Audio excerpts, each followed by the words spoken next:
Okay. Okay, Assalamualaikum warahmatullahi wabarakatuh. So kita continue balik lesson yang kita stop previous one. Dekat mana kita stop Ingat tak?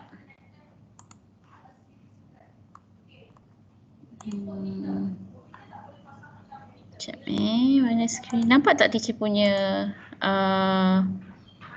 screen? Nampak teacher. Okay, so ni renewable non-renewable dah kan? Ni dah. This one dah. Dah ke belum? Kau pun tak ingat. Ni dah ke belum? Dekat mana kita stop? Electrical charge dah, positif, negatif. Assalamualaikum, dah ke belum yang ni? Buku teks ada tak dengan awak? Okay. Kalau buku teks tu tengok dekat page 144. 144 buku teks awak. Okay, teacher rasa teacher masuk balik dekat electrostatic charge ni lah. Ini dah habis sambil an object. Ni teacher rasa dia macam tersalah. Salah susun ni. Apa dia tiba-tiba 5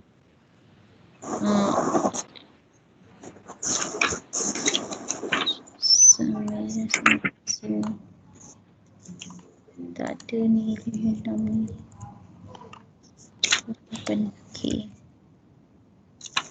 Okay, dah ready. Teacher nak start balik dekat page 31 ni, which is masuk dekat, kalau dekat buku teks awak tu page 144, electrostatic charge. Okay.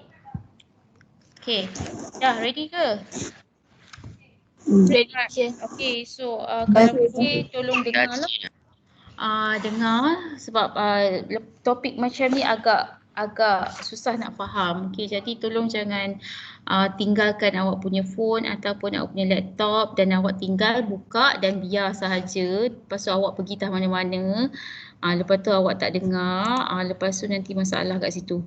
Okay, walaupun you boleh dengar recording, so better you fokus lah. Alright, okay. Okay, the first thing yang you kena faham, kalau tengok dekat page 144 tu kan, dia kata pernah tak macam kita macam nak pegang tombol pintu kan, macam you nak pegang troli ke, you pergi dekat kereta, you macam terkena electric shock kan, macam rasa macam ada current kan, macam ada tiba-tiba je rasa macam tu kan. Okay, so that is sebenarnya adalah proses transfer of electric charge. Okay, static electrical charge are produced when two objects or materials are rubbed together. Okay, example of material that can be charged easily. Okay, itu adalah contoh-contoh yang kita boleh charge easily. So sebenarnya bila kita rasa macam ada current tu sebenarnya kan, dia terjadi apabila charge tu nak dipindahkan, okay, antara badan kita dengan tombol pintu tu.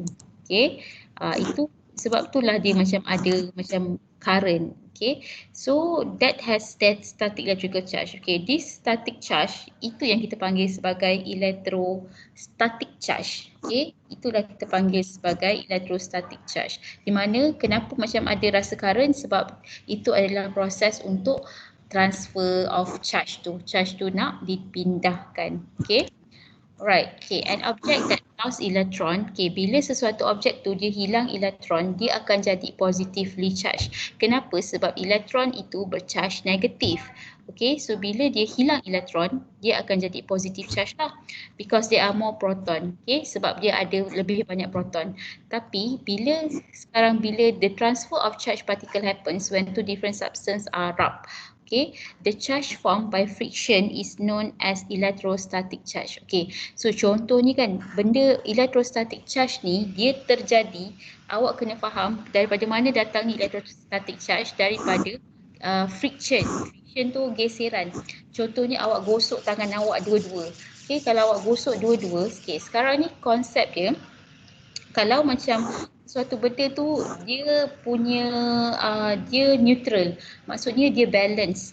Okay, balance maksudnya positively charge dia dengan negatively charge dia akan sama.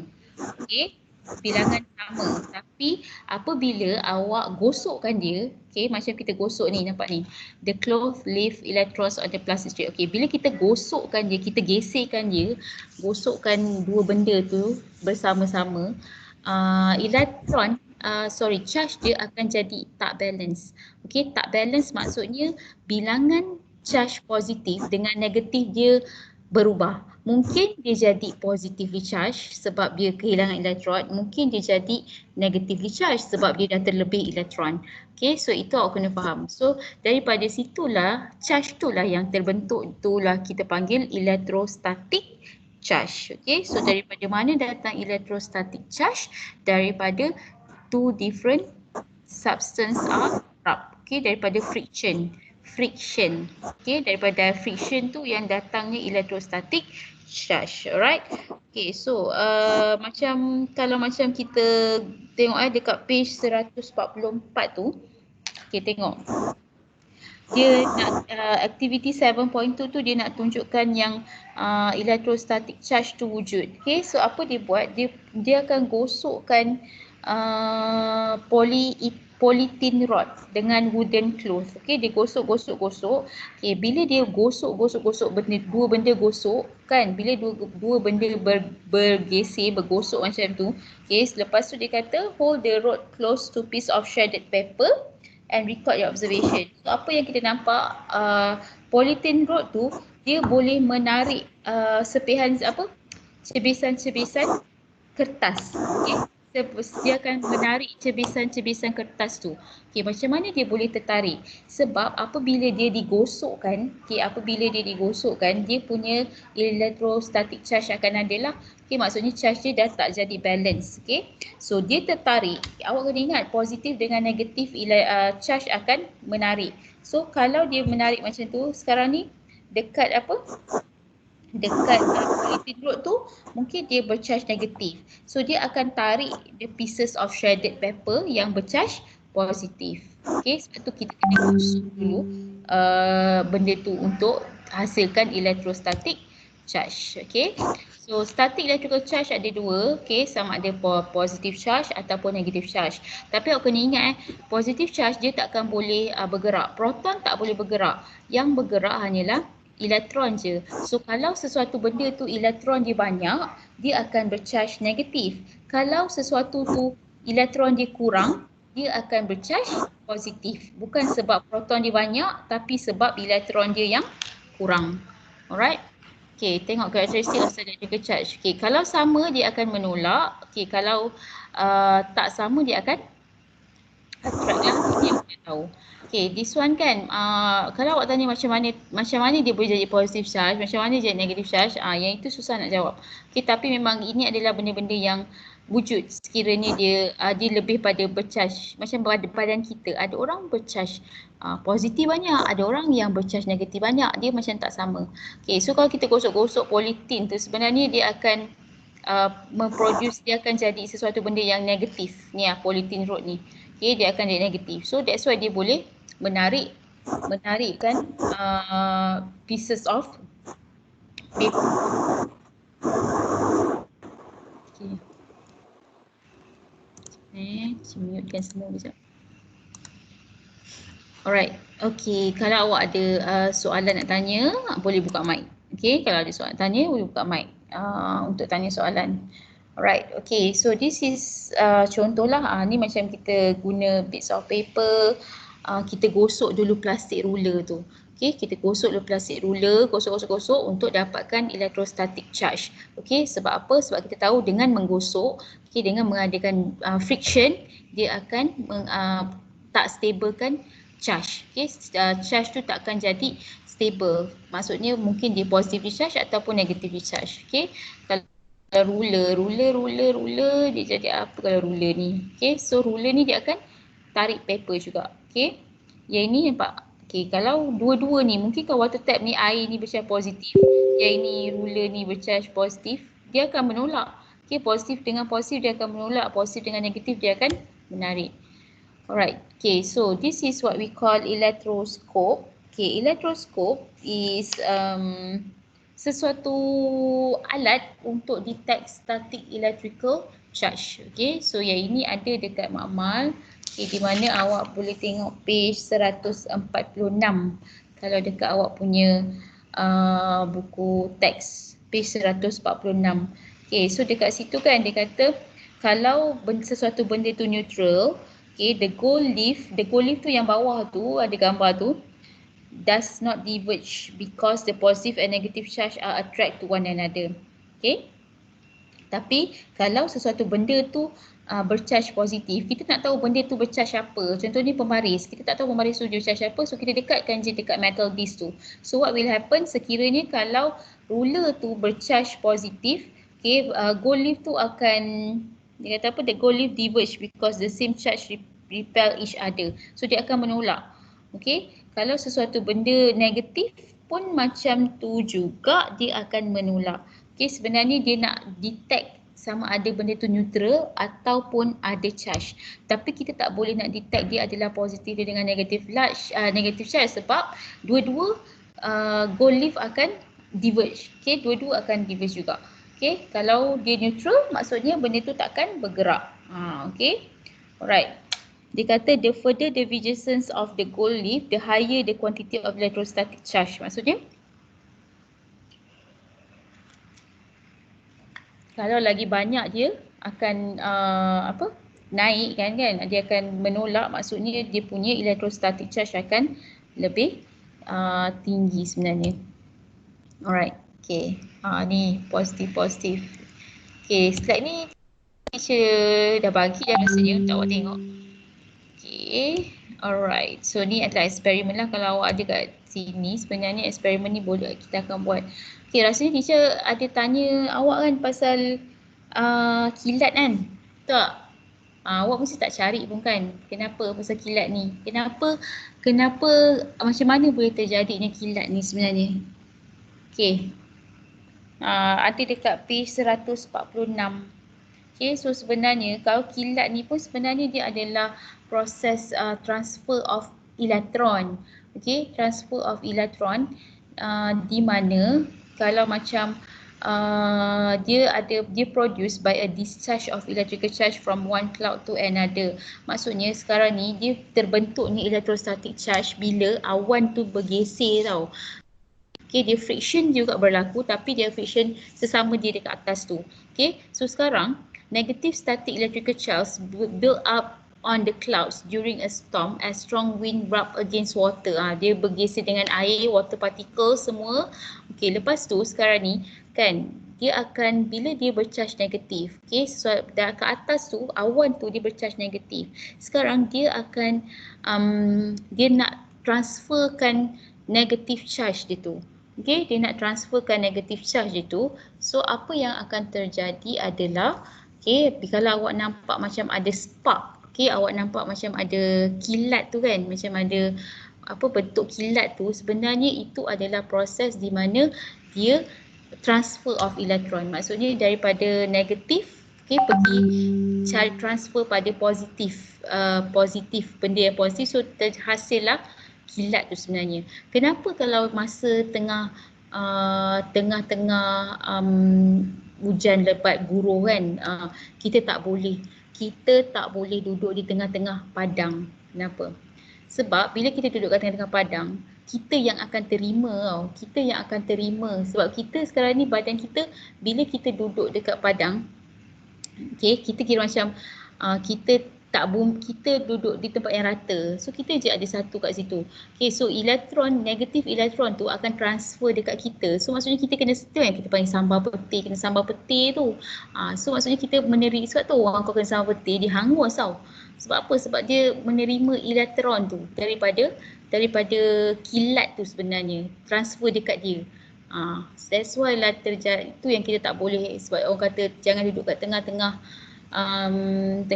padang, jangan duduk tempat yang rata, tempat yang luas sebab kita hanya rasa ada satu seorang je kat situ. So kita kenalah kat situ. Kalau dekat bangunan-bangunan yang dia akan attack benda yang saya nak cakap okay, kalau awak tengok dekat page 146 ada the lightning conductor. So sekarang bangunan-bangunan tinggi, kenapa kita tak kena kalau kita duduk dekat dalam bangunan? Kenapa kita kena kalau kita kena sambar peti tu kalau kita duduk kat tempat luar, tapi kat dalam bangunan tak? Sebab dekat dalam bangunan selalunya atas sekali diorang letak lightning conductor. Okey, untuk bumikan charge tu. Okey, bila dia bumikan, so dia akan neutral lah, dia akan bumikan charge lah. Okey, dia akan jadi ke bawah tanah. Alright. So dekat sini cuba teacher jap saya cari. Ni dah masuk dari tu rasanya. Jap. Ni Okay, teacher rasa macam video ni macam agak jelas lah, macam pembentukan dia macam mana tu. Jap. Okay, teacher nak tahu awak dengar ke tak dengar sound dulu baru teacher buka. Can lightning strike the same place? Okay, dengar ke tak sound dia? Dengar. Okay, so tengok jap ni dia macam cerita secara Twice? Let's figure out what makes it happen in the first place. Lightning is electricity, and electricity involves tiny particles. Some particles have a positive charge, and some have a negative charge. The two opposite charges pull towards each other like the north and south ends of magnets. Usually, electric charges are fairly balanced, but the turbulent winds of a storm cause electric charges to separate within the cloud. Most lightning occurs within the cloud itself, but we're concerned about the lightning between clouds and the ground. Lightning starts with negative charges moving from the clouds towards the ground. Scientists call it a stepped leader. Meanwhile, an upward leader forms as positive charges move up from the ground, usually from tall objects. When a stepped leader and an upward leader meet, it makes a path for a much larger and brighter electric current to shoot up into the cloud. This is what we see in the sky as lightning.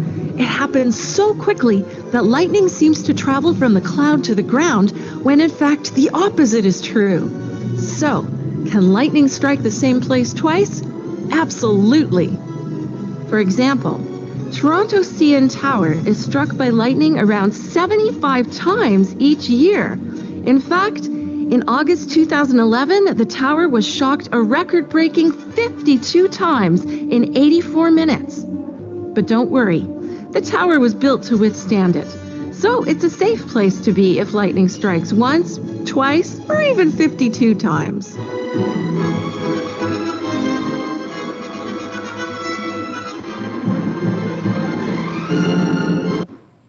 Okay, ni cuba tengok ni what causes lightning. Okay, ni macam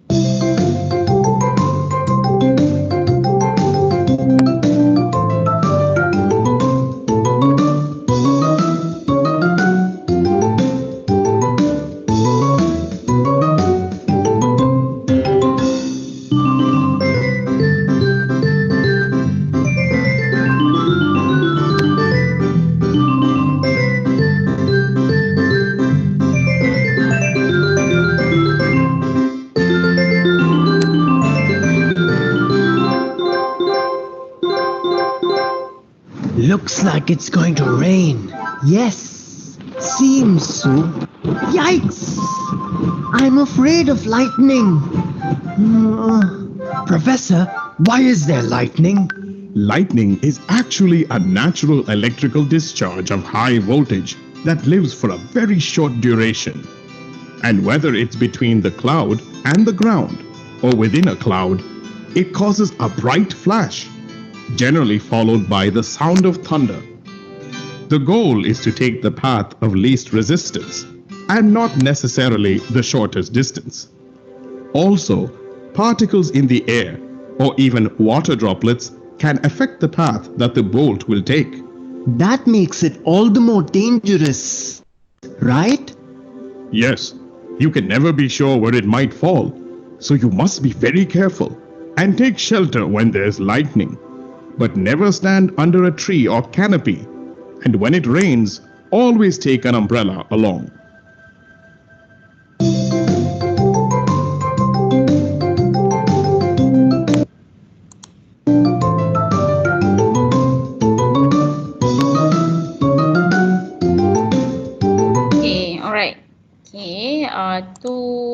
yang awak kena faham adalah apa tu proses lightning. Okay, so dia sebenarnya adalah elektrostatik. Macam ni pun dah cerita juga lah. Okay, geseran, nampak? Two friction. Bila ada friction maksudnya adalah electrostatic charge. Okay, so bila ada electrostatic charge maksudnya charge tu tak balance. Bila tak balance, satu dia akan tertarik pada charge yang positif ataupun negative charge. Okay, macam ni kan. Dry hair stand when it vigorously comb on a dry hair. Okay, when the hair is combed, friction between the hair and the comb produce static electrical charge. As the hair has light charge, the strands of hair repel. Okay, dia menolak.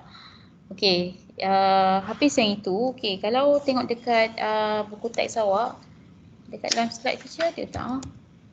Okay, adalah ni Van de Graaff. Van de Graaff ni dia adalah satu mesin, dia macam nak tengok kaitan antara electric charge dengan electric current. Okay, Van de Graaff ni ada dekat makmal. Untuk lightning tu, untuk lightning kilat tu pun boleh tengok kat sini. Okay, boleh gunakan Van de Graaff untuk tengok kejadian kilat tu macam mana dia terhasil. Okay, so nampak dekat sini. Okay, yang bahagian yang ini kan, yang ini okay, dia ada geseran tau sebenarnya sebab dia ada berpusing dengan getah dia. So dia akan jadikan electrostatic charge. Dia akan wujudkan electrostatic charge. Okay, lepas tu nanti dia akan ada satu, kalau awak tengok dekat page 144 tu, dia ada bumikan charge. Okay, dia ada earth at dia. Okay, maksudnya dia bumikan charge negatif tak Ustaz teacher? Okay, negatif charge dia bumikan. So yang tinggal dekat sini positif charge je. Okay, so kalau you balik esok baru boleh tengok.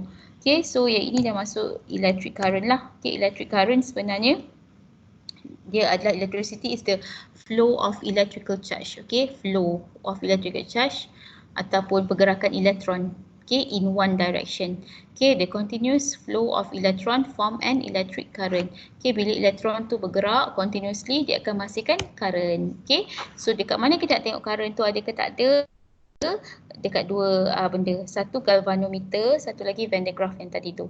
Galvanometer tengok kat sini. So kalau galvanometer tu bergerak maksudnya ada current lah. Okay, kalau buat eksperimen apa-apa kan awak akan guna galvanometer tu untuk detect ada current ke tak ada. Okay, so dua mesin ni lah. Okay, the deflection of the galvanometer pointer indicates the flow of the electric current. Okay, the deflection of galvanometer pointer di mana? Okay, yang ini kalau awak balik esok kita tengoklah sama-sama. Okay, so yang ini adalah measuring the quantity of electricity. So this one you kena tahulah. Okay, current simbol dia adalah I. Simbol belum masuk. Dia bukan unit, dia simbol.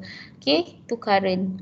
The continuous flow electron. Voltage V, the energy needed to move the electrical charge, and R, resistance, the property of resistance of opposing the flow of electrical charge. Okay, so kita ada V, unit dia adalah volt.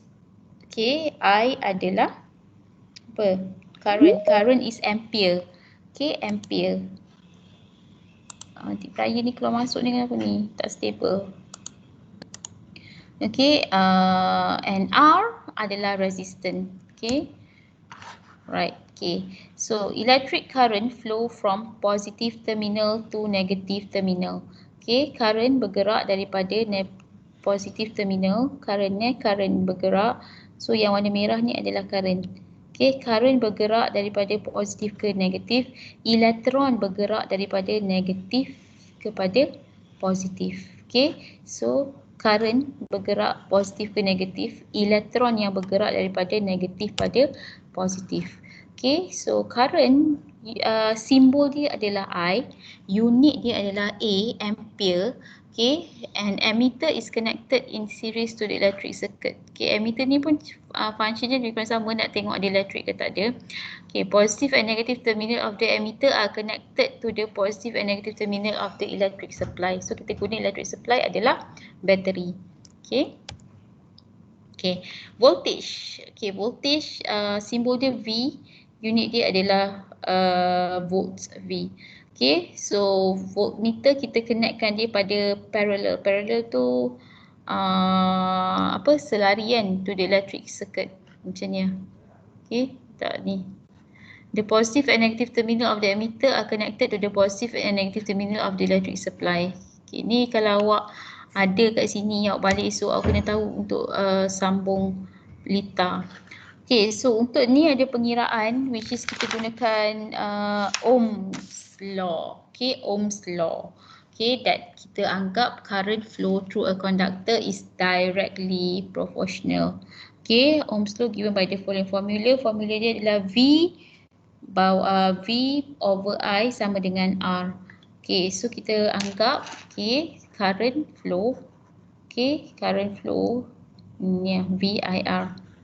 V voltmeter voltage sama dengan current darab dengan resistance. Okay, so yang ni awak kena tahulah. Sebab tu dia kata dia tahu unit dia.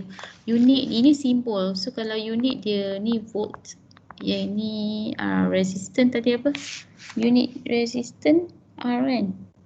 I adalah ampere. So ni current. Okay, ni current. Ini adalah resistance.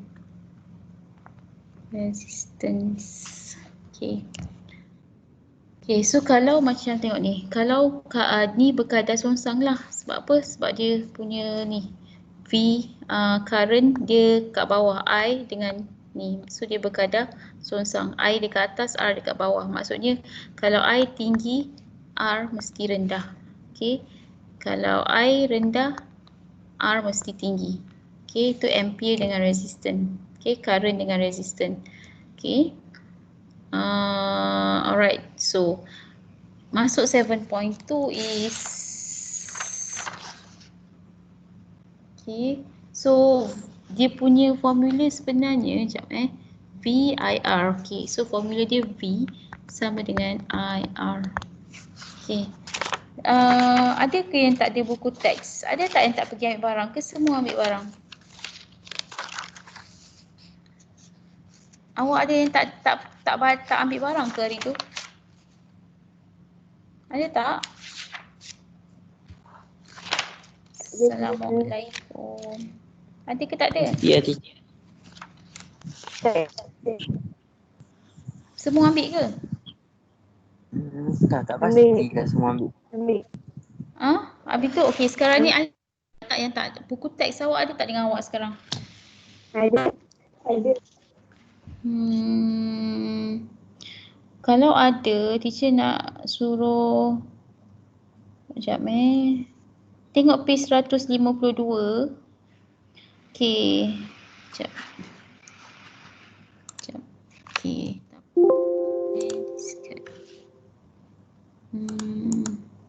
Slide.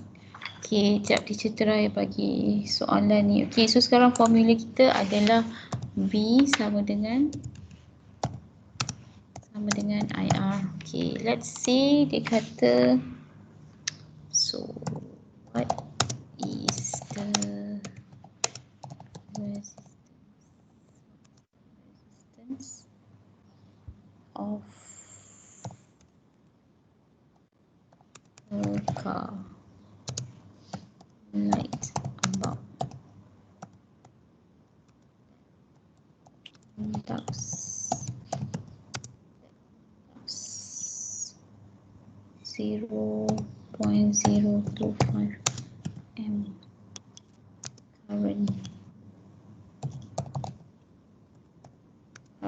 when connected to a 12V car.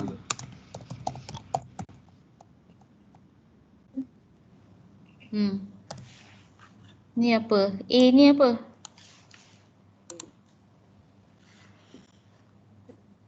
What is this?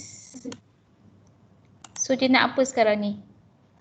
Dia nak resistance. Resistance is R. So nak cari R macam mana?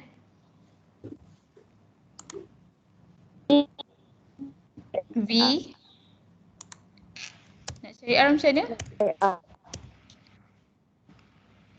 V bagi dengan I. Betul? I. So V dia adalah 10. V dia 12. So 12 bahagi dengan Berapa? V bagi I dapatlah R. R ni unit dia apa? Ohm kan? Ohm tu bentuk dia macam tu ah. Buruknya ohm kecil. Kecil je ohm dia. So V 12 bahagi dengan 0.025. So what did you get? 480. 480 ohm. Okay, unit dia ohm. Okay, so dia simple calculation je actually. 480 ohm lah. Okay, so adakah dia stable? Yes, dia stable lah sebab dia connect dengan accumulator. Alright, okay. So habis kat situ, okay, masuk dekat flow of electric current. Okay, ada jenis circuit, okay, litar ada dua jenis. Satu kita panggil series dan satu lagi parallel. Okay, satu series ni panggil apa? Selari. Series panggil apa? Kalau dalam bahasa Melayu? Kita bersiri. Bersiri lah. Bersiri. Bersiri dan selari, betul? Okay. So dekat okay, series ni sebenarnya dia kalau dekat page 153 dia apa panggil? Dia sebaris. Okay, dia sama. Kalau parallel maksudnya dia ada selari. Dia tengoklah gambar sendiri. Okay, so ni adalah simbol circuit yang you kena tahu.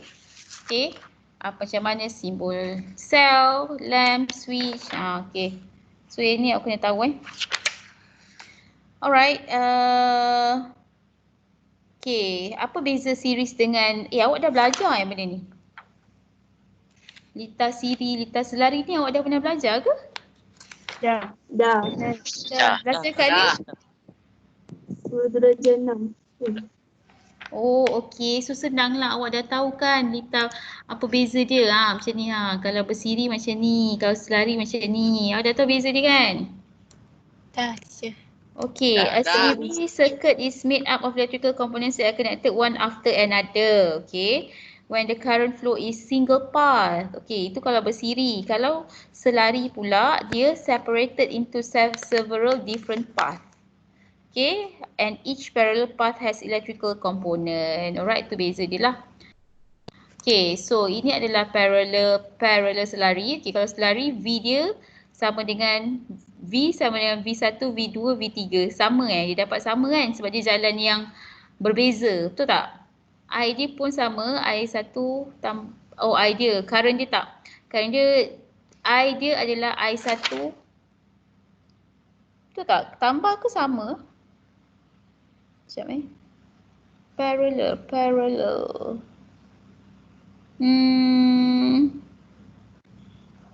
Okay, ini yang selari. Betul lah. Okay, ni aku kena ingat ni. I dia sama dengan I1 plus I2, I3. Ni dia punya I over R sama dengan. Okay, kalau selari. Kalau bersiri pula, dia macam ni. Okay, V, R, resistance dia dan I dia sama. Okay, I ni current kan. Okay, yang ni pun dah belajar So dah tahulah kan nak kira macam mana semua kan? Okay, so this is the advantages je lah. Okay, kalau bersiri ni one switch can control all electric. Maksudnya kalau satu siri maksudnya dia satu jalan kan. Okay, bila satu jalan maksudnya satu switch tu dia untuk semua lah. Tapi kalau macam apa lagi? Okay, kalau satu rosak, okay, maksudnya satu lagi semua pun tak boleh nak buka. If one bulb fails, other bulb will lights off. Okay, dry cell will discharge quickly. Okay, the current increase if the number of dry cell increase. Okay, current akan guna banyak. Current akan advantages. The current increase if the kalau tambahnya apa? Bateri, dia akan menghasilkan lebih banyak current. Okay, parallel pula advantages. If one bulb fails, other bulb still light up. Kenapa? Sebab dia jalan pathway dia lain. Okay, cells supply energy for a longer time. Okay, disadvantages, each electrical appliance is controlled by its own switch. Okay, maksudnya ada banyak switch lah. The current does not increase if the number of dry cell increase. Okay, kenapa current tak increase? Sebab kalau parallel, dia punya current dia apa? Bahagi kan? Betul tak? Current dia bahagi. Maksudnya kalau current dia kat sini 9, maksudnya 3. Betul tak teacher cakap? Awak faham ke tak? Faham tak? Faham ke tak? Faham. Alright, Faham. okay. Numerical Faham, teacher. problem. Faham. Okay, so macam ni lah. In circuit P, if the current passing through one bulb, okay, is 2 ampere. Okay, first thing awak kena tahulah ini adalah current. Okay, yang ni what is the resistance? Okay, ini V sama dengan IR. Betul tak? What is the resistance? So V dia adalah 8. 4 lah kan? Betul? 8 bahagi 2. Okay?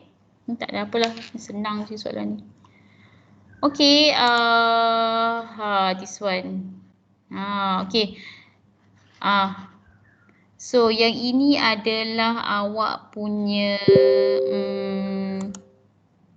sekejap sikit sini. Oh, ada yang tak ada buku Alright, tak apa. Draw a parallel circuit using 3 bulbs at dry cells. Okay, so ni siapa yang tak balik buku ni salin? Kalau tak yang ada buat buku page 157. Nanti teacher masukkan dalam gambar WhatsApp lah ni. Alright. Okay, so cuba buat yang ni. Tengok ni adalah calculation tau. Dia nak resistance semua. Okay, so this is your punya homework. Alright, so ni homework awak. Okay, esok kalau teacher tak clash kelas dengan form 5, kita bincang. Alright. Okay, and esok kalau sempat, esok kalau ada kelas, kita masuk magnetism pula. Magnetism, and then that is the last one lah, magnetism. Betul habis. Okay, ada soalan tak nak tanya? Tak ada teacher. Tak ada. So teacher memang nak tak nak habiskan sampai magnetism pun. Okay, sebab topik ni agak susah juga. Okay, siapa yang bawa balik buku apa? Buku latihan awak nama apa? Conquer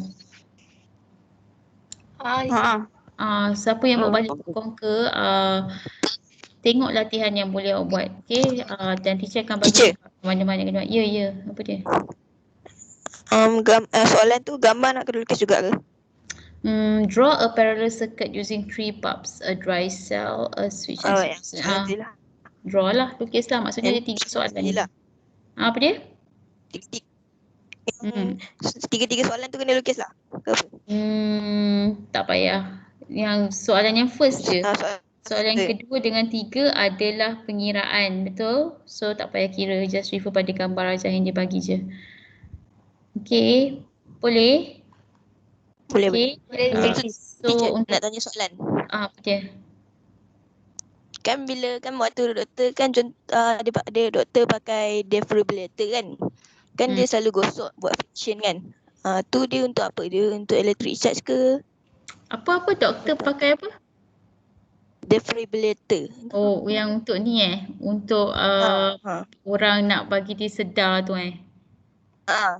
Kan? Benda tu kan? Kan? Adakah dia ada kena mengena ke benda tu? Yang itu macam konsep lain je yang tu. Tu bukan konsep electrostatic. Dia nak stable ke? Sekejap. Benda tu menarik ke benda tu? Apa kata awak boleh cari? Awak Google benda tu. Esok kelas awak cerita sikit, teacher pun nak tahu tak? Tu adakah dia konsep electrostatic charge juga? Maksudnya kenapa macam dia boleh betul kan untuk orang yang tak sedar tu kan? Ya. Cari benda tu. Tu boleh jadi soalan tu. Okay, esok share kan benda tu. Okay, so kita ada lagi tak nak tanya? Tu je kot. Okay, so ada last part is magnetism. Okay, so esok kita kalau sempat kita habiskan magnetism ni terus. Okay, so untuk kawan awak yang tak join, teacher memang record every session ni. So make sure awak kalau teacher update tu tolong buka lah. Okay, tolong buka dan sebabnya kalau kat sini ada orang je ni sebenarnya. Ada 13 orang je. Okay, 13 orang. Maksudnya separuh kelas awak ni tak join. So kalau dia tak join, maksudnya nanti dia takkan tak dapat tak mengikuti kelas lah. So make sure dia tengok recording. Okay, tolong ingatkan kawan-kawan awak. Alright, so kalau tak ada apa-apa dah, that's all for today. Okay, so kita jumpa next class which is esok petang tak salah teacher. Petang ke tengah hari macam tu lah. Okay, apa-apa teacher akan update. Alright. Thank you, teacher. Okay, teacher. Okay, thank you. Assalamualaikum. Okay, thank you teacher. Okay, thank you.